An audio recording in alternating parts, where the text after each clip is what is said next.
நரகத்தின் கோபம் எப்படி இருக்குதுன்னா, அது கலப்பில்லாத கோபம், அது உக்கிர கோபம், அது பயங்கரமாக என்ன செய்யும், ஒரு மனிதன் மேல வந்துச்சுன்னா தப்பிடவே முடியாதவன்.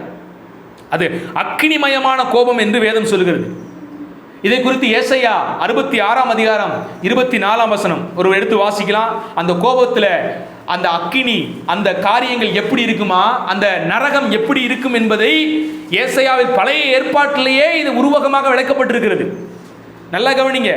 நரகத்திலே இன்னும் யாரும் போடப்படவில்லை என்றாலும் பழைய ஏற்பாட்டு காலத்திலே அந்த தேவனுடைய கோபம், அந்த கோபத்தின் நிமித்தமாக நரகம் அவர்கள் தள்ளப்படுகிறார்கள். அந்த நரக வேதனை எப்படிப்பட்டது என்பதை அழகாக பல வசனங்கள் விளக்குகிறது. வாசியுங்கள். அவர்கள் வெளியே போய் எனக்கு விரோதமாய் பாதகம் செய்த மனிதருடைய பிரேதங்களை பார்ப்பார்கள்.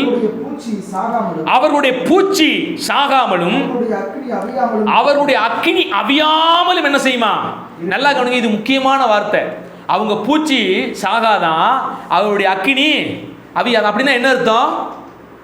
இப்போ ஒரு புழு உங்கள் சரீரத்தில் ஒரு புண் ஏற்பட்டு பூச்சி பிடிச்சி போச்சுன்னு வச்சுங்களேன். அந்த பூச்சி சாகாமல் 24 மணி நேரமும் உங்கள் உடம்பை போட்டு நோண்டிக்கிட்டே இருந்தால் அப்படி இருக்கு. யோசிச்சு பாருங்க. இதை முற்றின புற்றுநோய் என்று சொல்லலாம். முற்றின புற்றுநோய் அது என்ன செய்ய தெரியுமா? கொஞ்சம் கொஞ்சமாக உங்கள் உடம்பை தின்னுக்கிட்டே இருக்கும். புற்றுநோய் கூட ஒரு குறிப்பிட்ட நாளுக்கு அப்புறம் மனுஷன் என்ன செஞ்சிடும்? கொண்டு போயிடும். ஆனால் நரகாக்கினையை குறித்து வேதம் சொல்கிறது, அந்த பூச்சி நித்திய காலமாக சாகாதான். அது உடம்ப நோண்டிக்கிட்டே இருக்கும். உங்களுக்கு எப்படி இருக்காது? அந்த அக்கினி அவியாதான். ஒரு நெருப்புக்குள்ள ஒரு விரலை வெட்டிட்டு சுடும்போது நம்ம என்ன செய்யறோம்? என்ன வேகம் கேட்குறீங்க? மின்னல் கூட தோத்து போயிடும். மின்னல் அடிக்கிற வேகத்தை விட ஒரு நெருப்பின் மேல கையை வச்சிட கை எப்படி இருக்குது? டப்புன்னு அப்படி எழுப்பும் பாருங்க. பா, என்ன ஸ்பீடு! தங்களை பாதுகாத்துக் கொள்றதுக்கு அவ்வளவு தீவிரமாக நம்ம என்ன செய்யறோம்?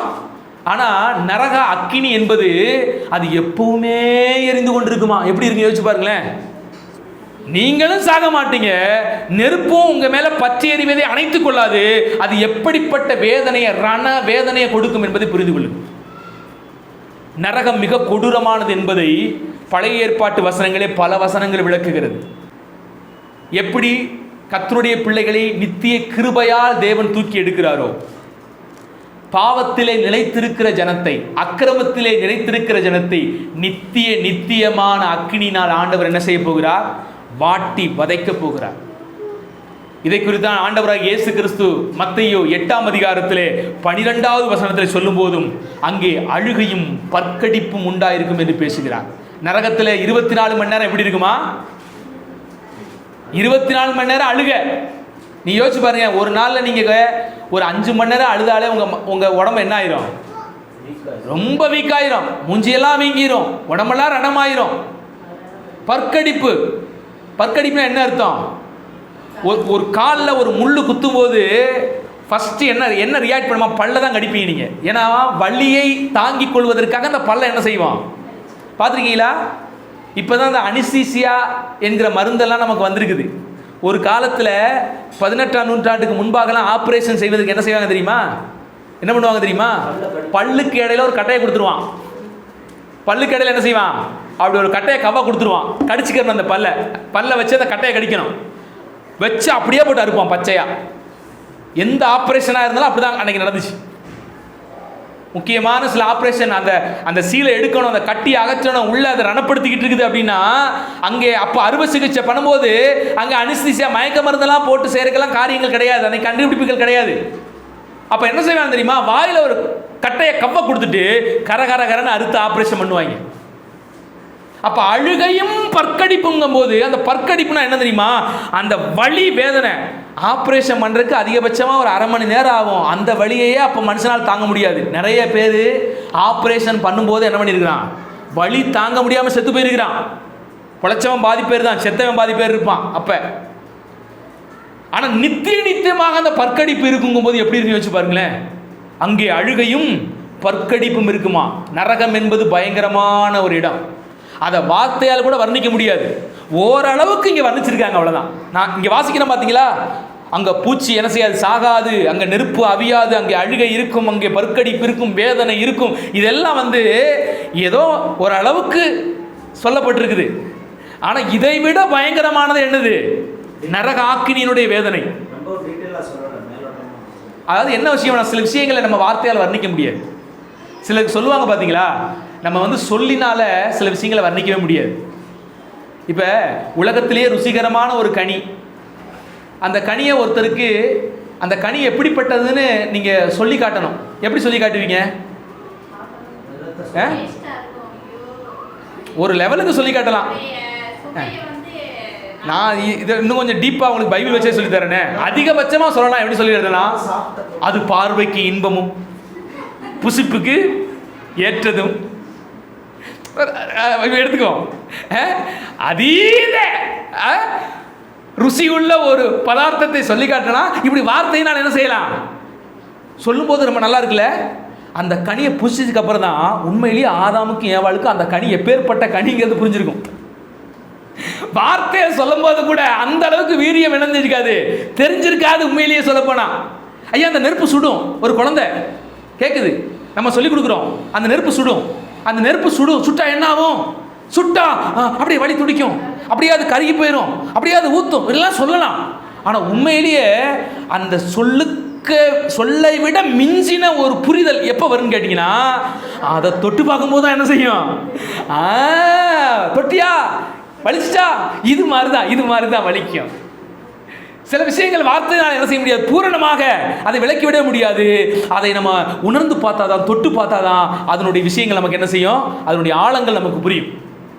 அதனால வரைக்கும் புரியாது. அதுபோல நரகத்தின் வேதனையை நம்மால் என்ன செய்ய முடியாது, அது மாதிரி பரலோகத்தின் இன்பத்தையும் நம்மால் என்ன செய்ய முடியாது.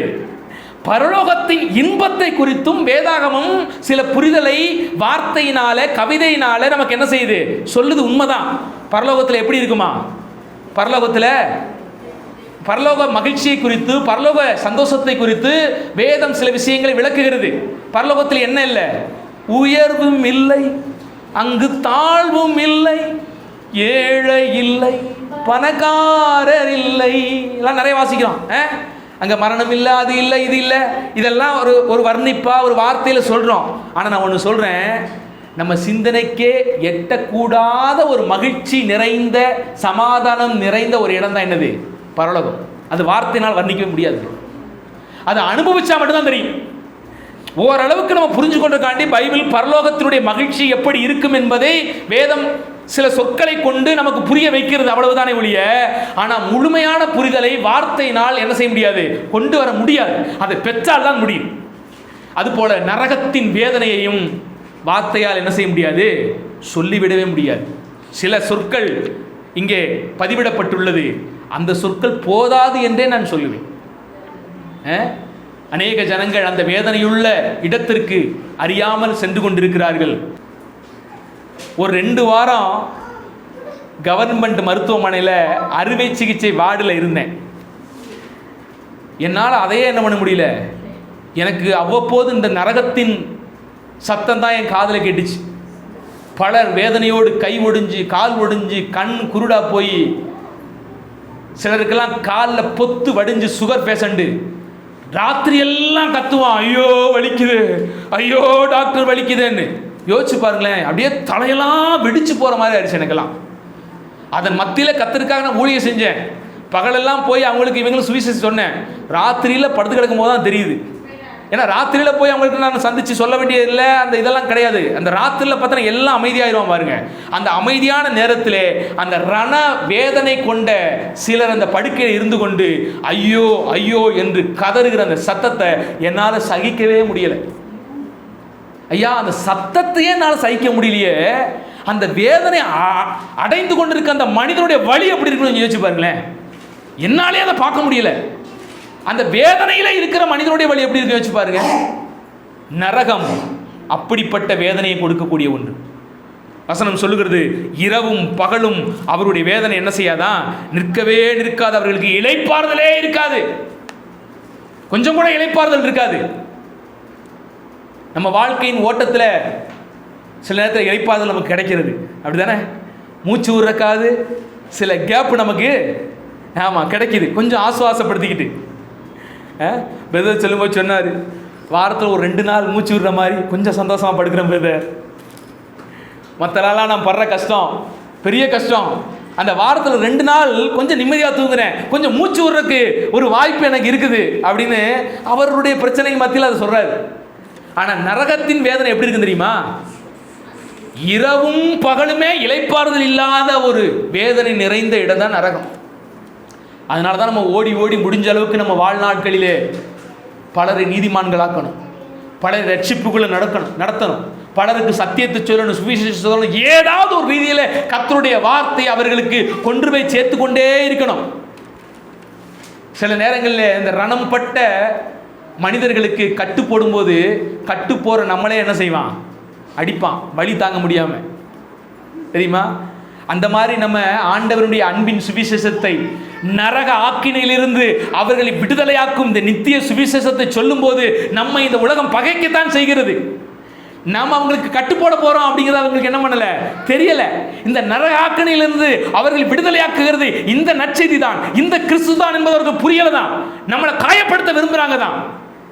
ஆனா நமக்கு தான் அது தெரியும், அந்த வேதனை எவ்வளவு வலியது என்பதை, அந்த புரியக்கூடிய ஆற்றலை ஆவியிலே தேவன் தந்தபடினால முடிஞ்ச அளவுக்கு நீங்க சுவிசேஷத்தை மற்றவங்களுக்கு கடத்த என்ன செஞ்சிடாதீங்க, மறந்துடாதீங்க.